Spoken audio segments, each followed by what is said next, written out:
O Ministério Apostólico De Volta à Palavra apresenta De Volta à Palavra, com o Bispo Alexandre Rodrigues. Uma voz profética, preparando o caminho para a segunda vinda de Cristo. Voz do que clama no deserto, preparai o caminho do Senhor.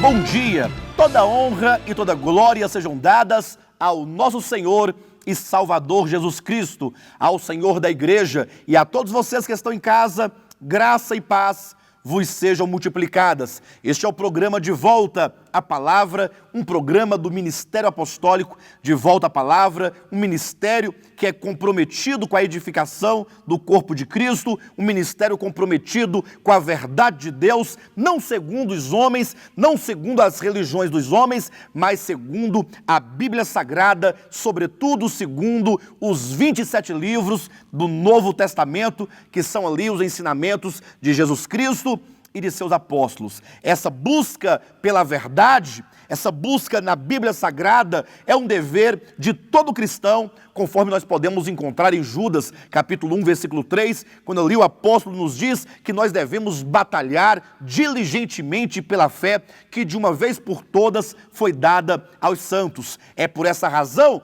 que agora nós estamos numa nova série falando sobre apologia, isto é, a defesa da fé. Ao longo da história, muitos santos defenderam a fé, lutaram em prol da fé, dedicaram suas vidas, seus estudos, o seu melhor para Deus, com o fim não somente de compreender a verdade bíblica, mas sobretudo de batalhar para protegê-la contra toda sorte de heresias que ao longo dos tempos tentaram infiltrar-se na igreja com o fim de distanciar o coração do povo de Deus do Senhor e de sua palavra. O apóstolo Paulo, por exemplo, em 1 Timóteo capítulo 4, versículo 7, declarou a sua luta e o seu esforço pela verdade, dizendo: combati o bom combate, completei a carreira e guardei a fé. O apóstolo Paulo, aquele homem que esteve ali empenhado, não somente para divulgar a fé,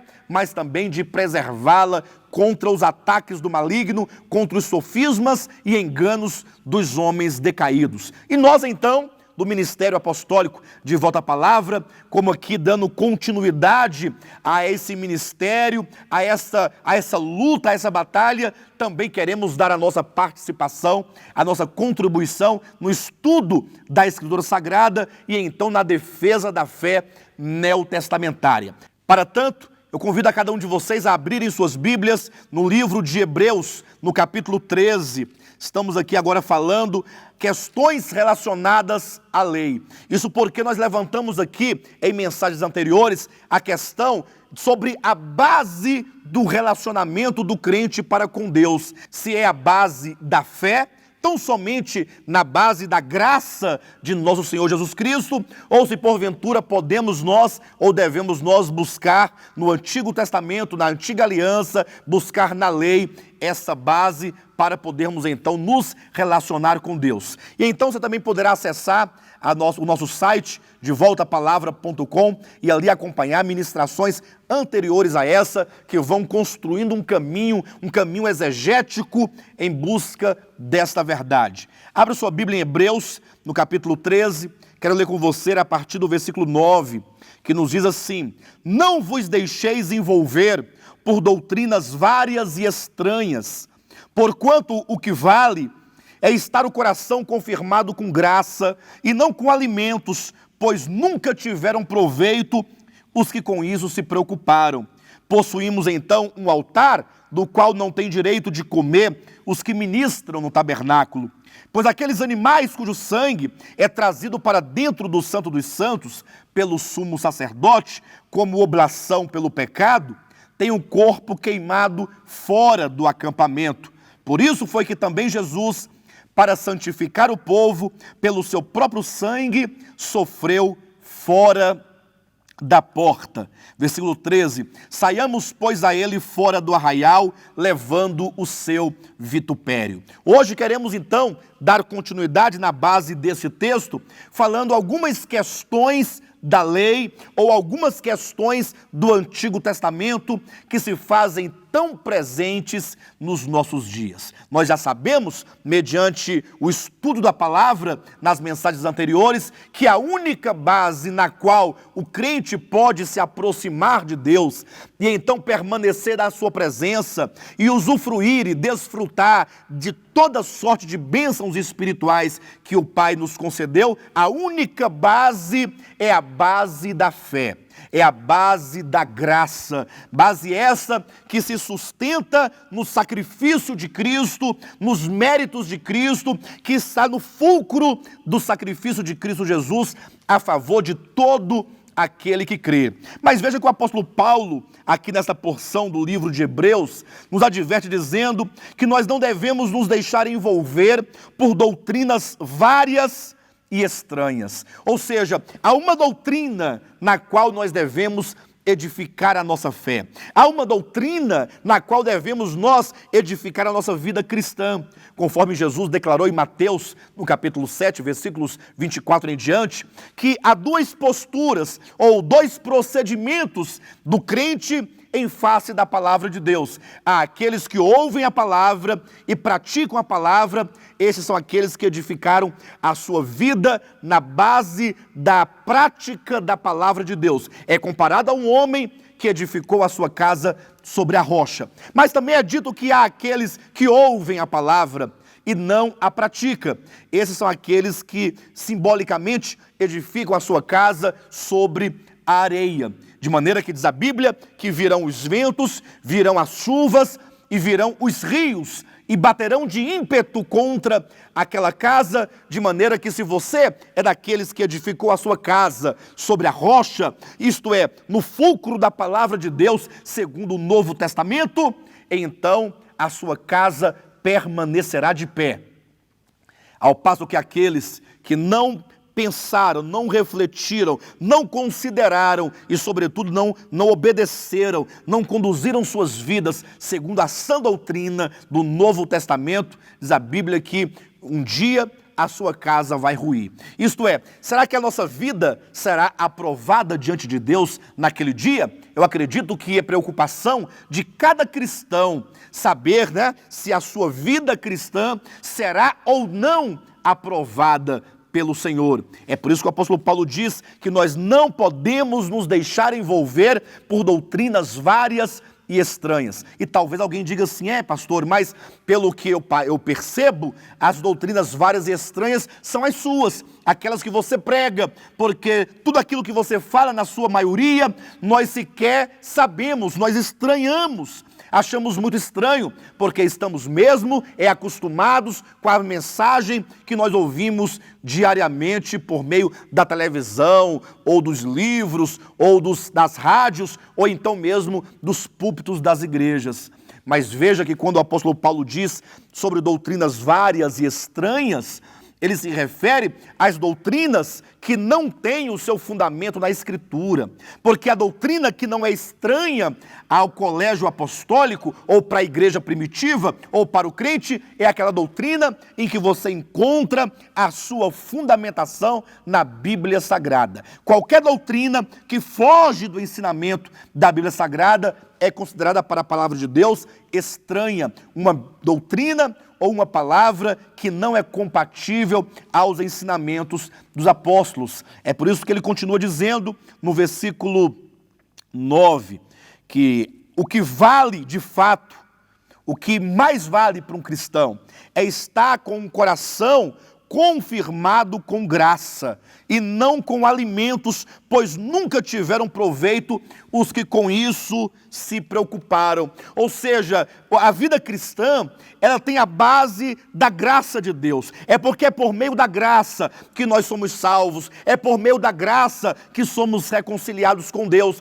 é por meio da graça que nós temos acesso direto à presença do Pai, é por meio da graça que nós adquirimos o direito de permanecer servindo ao Senhor em novidade de vida, no Espírito, pelo Espírito, para o Senhor, segundo a sua vontade, segundo o seu propósito, de maneira que aqueles que fogem desta base acabam por cair na antiga aliança, na lei do Antigo Testamento, acabam por cair numa aliança já ultrapassada, numa aliança obsoleta que já não mais vigora nos nossos dias. É muito claro aqui o tema que o apóstolo trata, porque ele diz que o que vale é estar com o coração confirmado na graça e não com alimentos. Veja que o assunto da epístola aos Hebreus é exatamente essa questão da antiga e da nova aliança, da lei e da graça, do velho tabernáculo e do novo tabernáculo, das sombras e figuras e da realidade de todas aquelas coisas na pessoa de Jesus Cristo. É por isso então que o tema que nós estamos discutindo é a questão da lei. Nós já mostramos na mensagem da semana passada que nós não devemos andar pela lei, não devemos viver em conformidade ao que a lei exige, até porque a época da lei passou, a dispensação da lei passou, conforme se encontra em João, capítulo 1, versículo 17, quando diz que a lei veio por intermédio de Moisés, mas a graça e a verdade vieram por intermédio de Jesus Cristo, o que também é comprovado em Lucas capítulo 16, versículo 16, dizendo que a lei e os profetas vigoraram até João. Desde então vem sendo anunciado o reino dos céus. Então você, meu irmão, e você, minha irmã, nós que somos crentes em Jesus, segundo a fé do Novo Testamento, nós não podemos andar numa aliança já ultrapassada, que já não mais vigora.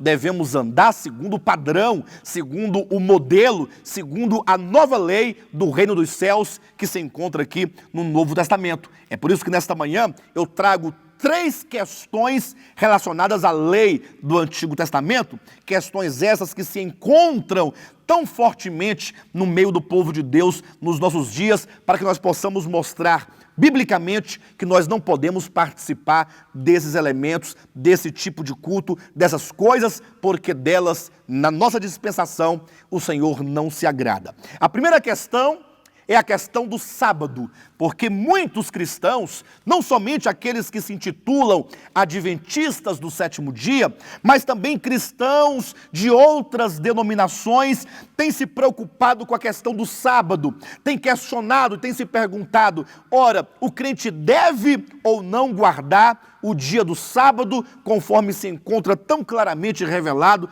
nas páginas do Decálogo do Antigo Testamento? Bem, leia comigo o livro de Romanos, capítulo 14, versículo de 1 a 5.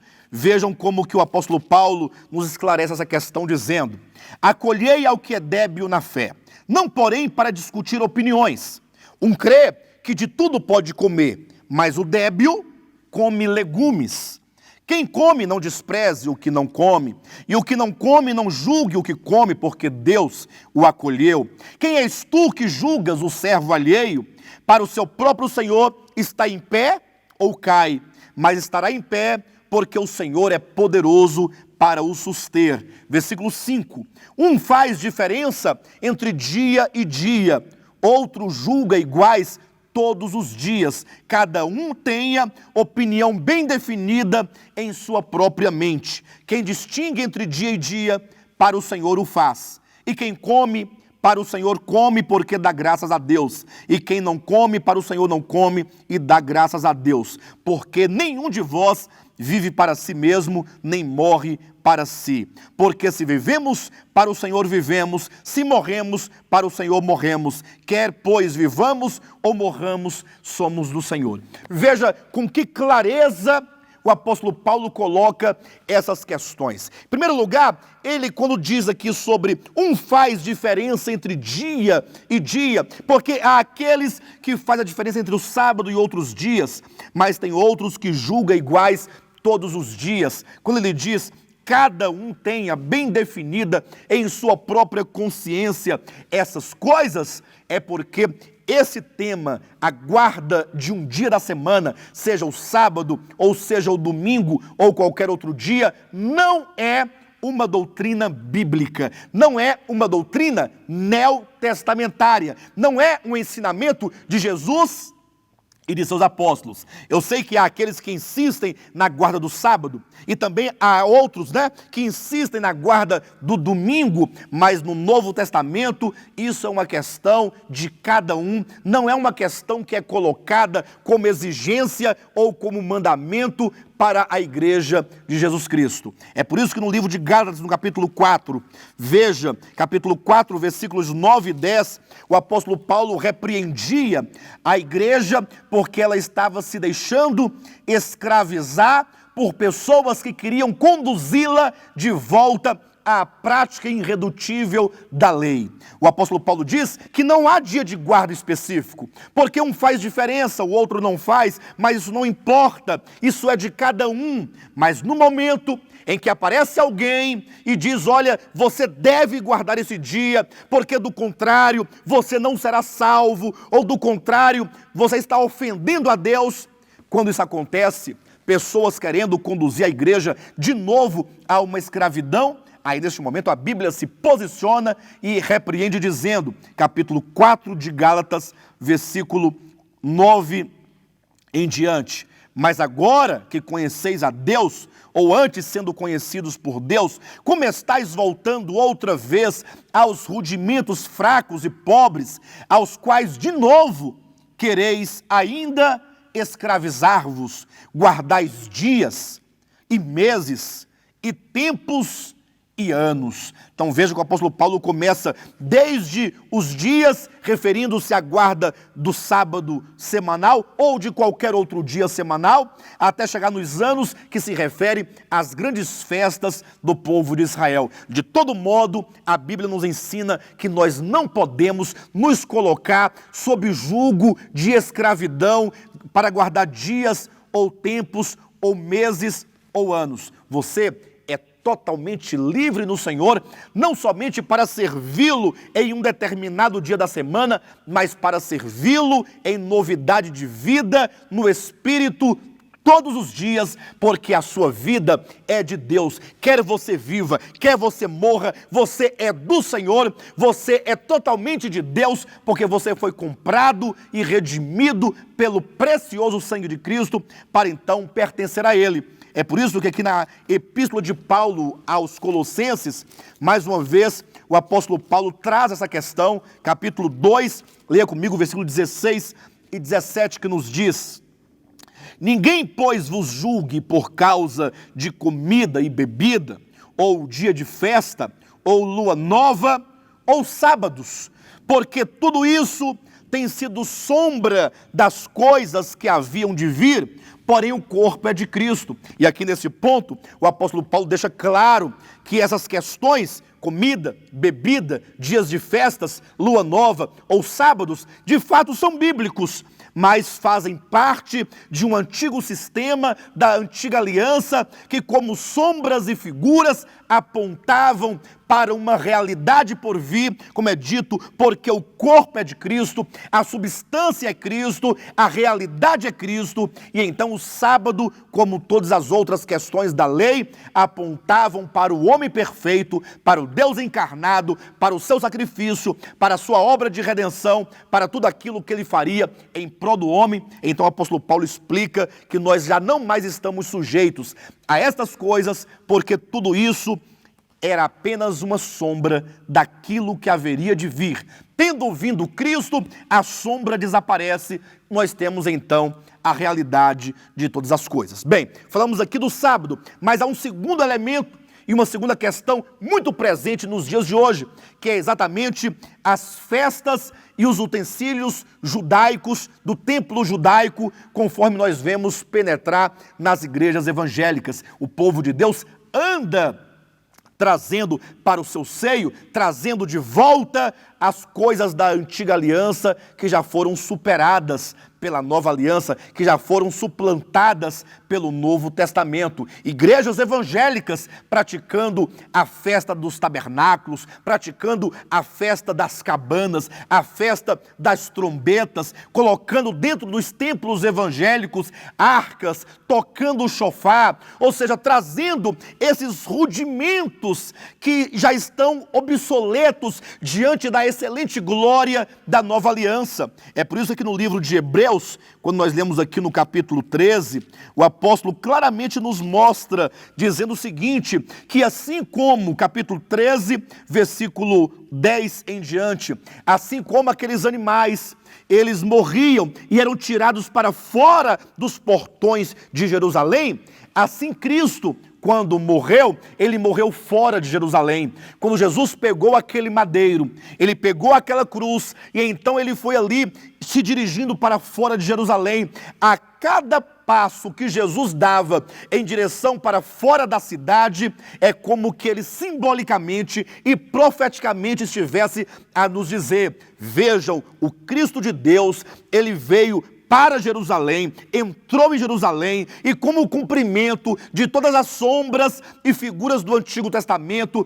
deveria ser ele ali o Cordeiro de Deus, mas agora ele saía de Jerusalém, ele saía para morrer do lado de fora de Jerusalém, de sorte que quando ele estava ali no Monte Calvário, no Monte Gólgota, o Caveira, ali ele estava fora de Jerusalém, ele havia deixado definitivamente a cidade de Jerusalém para agora ser a oferta para Deus fora desta cidade. Jesus deixou Jerusalém. Jerusalém é uma cidade, como diz a Bíblia em Mateus capítulo 24, é uma casa que ficou vazia, como Jesus declarou, desde já, ele disse: a vossa casa ficará deserta, ficará vazia. E então a realidade saiu de Jerusalém. Cristo é a realidade. Não podemos agora ter os olhos e o coração voltados ou encantados com Jerusalém, ou com o templo, ou com o altar, ou com o tabernáculo, ou com o candelabro, ou com a arca,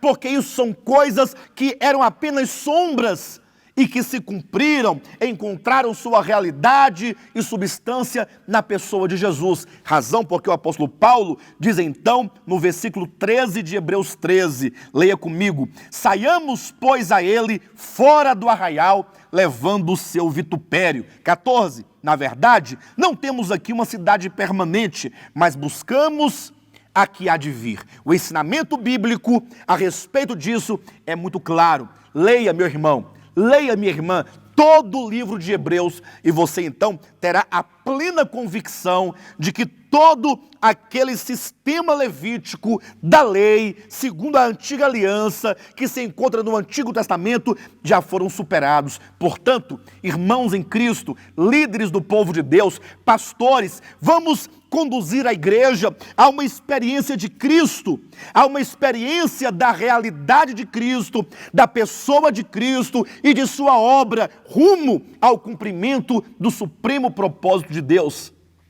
E jamais vamos retornar, não vamos voltar atrás, não vamos retroceder, conduzindo o povo de Deus de volta às festas, de volta às práticas judaicas, porque isso já se passou. Nesse caso, não temos aqui tão somente algumas igrejas evangélicas, mas também um grande movimento chamado messiânico, que ainda que fale de Cristo, não abandona a Torá, porque querem trazer de volta e implantar no seio do povo de Deus a Torá como regra e prática de vida cristã.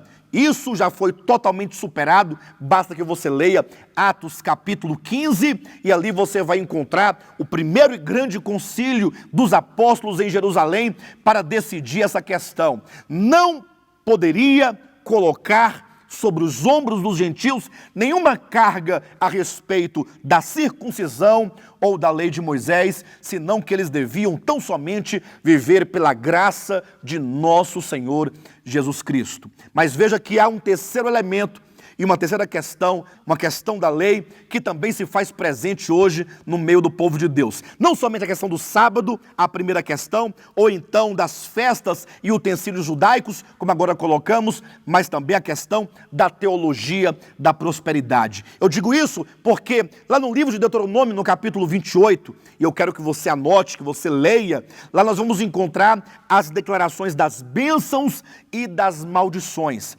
Capítulo 28 de Deuteronômio.